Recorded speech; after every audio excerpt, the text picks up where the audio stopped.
Every once in a while, we may have a thought come across our mind that goes something like this. Have I truly lived my life to its full potential? Sometimes this thought comes to mind maybe after a close colleague, a friend, even a family member dies suddenly. Maybe it comes to mind if you're near a near-death experience, or maybe a shocking part in our life that causes this thought to come up, or sometimes it just comes up naturally. Have I truly lived my life to its fullest? Has it brought fulfillment for what I'm longing for? When we start going down this thought, what we're going to realize is there's certain things that are important in our life and certain things that are this trivial. Really don't matter. Does it matter if the Vikings win tomorrow or not? Not really. Does your relationship with your children matter? Yes. Which one should we value more? Today we have an interesting parable. It's an interesting parable because it comes right after the parable of the prodigal son. And the parable, of course, of the lost sheep and the lost coin. This is in Luke chapter 15. Now we're in Luke chapter 16. But it continues this story, this theme of God's mercy. And how God is merciful.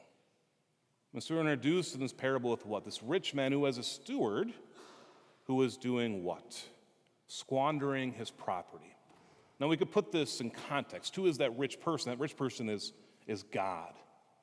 And what is the steward doing? Well, not necessarily wasting God's property, but the gifts that God has given him. And so he calls him. He calls him in and he asks for him, please prepare a full account of your stewardship, because you can no longer be my steward. Now in real life here, there's not even an account of your stewardship. In real life, what this person would have done is this steward would be cast into hell. Let me rephrase that, cast into jail. The parable would say be cast into the fiery Gehenna, where there is wailing and grinding of teeth. But in this parable, it doesn't happen that way. The rich man says, give me your account. So we can even say, what does this look like? This almost looks like the final judgment that God is going to have for us. And so the steward goes and does what? He goes and talks to himself, which we're probably all good at sometimes, right? When we start to maybe talk to ourselves, he even says to himself, the steward said to himself, what shall I do? He turns inward, looking now at his life. I'm not strong enough to dig, and I'm ashamed to beg. So what does he do? He goes and shows mercy, forgiveness to those who owe his master these promissory notes. He wants to get, we can say in one sense, he wants to get good with them, become friends with them so they won't cast him out. But he's also showing mercy. And in doing so, his master, the rich man, sees that he has acted prudently. And so all of a sudden this parable doesn't end with, and he is cast into the fiery Gehenna, but instead it replies, the master commanded that dishonest steward for acting prudently. You know, God is full of mercy. He's full of love, and he's full of grace.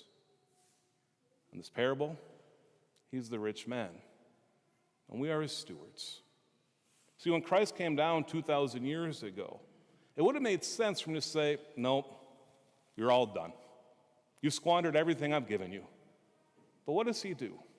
He sees that we are poor.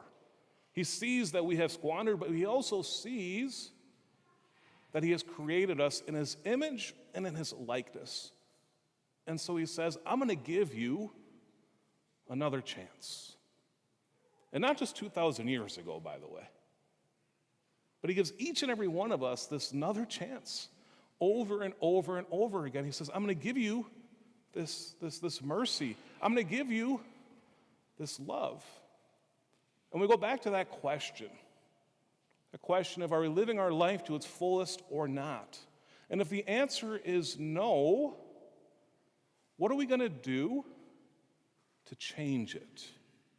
What concrete things can we do to say, okay, from now on, I'm truly going to live in a way that glorifies the Lord?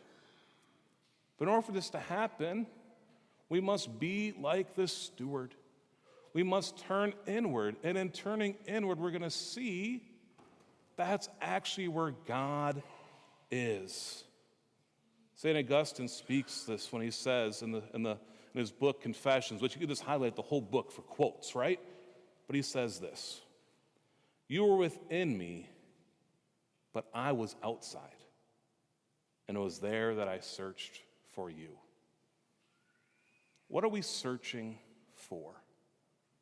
Who are we searching for? We continue this parable, this last line, which is so true. You cannot serve both God and mammon. If we're only living for this world, we're not going to have the fulfillment that we're longing for. And so we must take stock. We must take an account of what does our life look like and what do we want it to look like.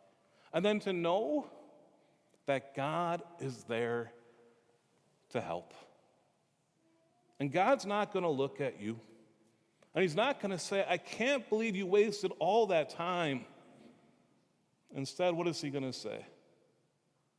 You once were lost, and now you have been found. He's going to embrace you like he embraced the prodigal son. He's going to welcome you into his arms, into his love, into his grace.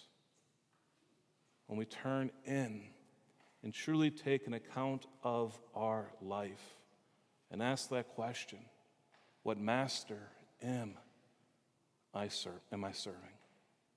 Knowing that our desire should be God. Our desire is God. And then asking him for that help. And when we do, we turn inward and find God, we'll have everything that we're longing for.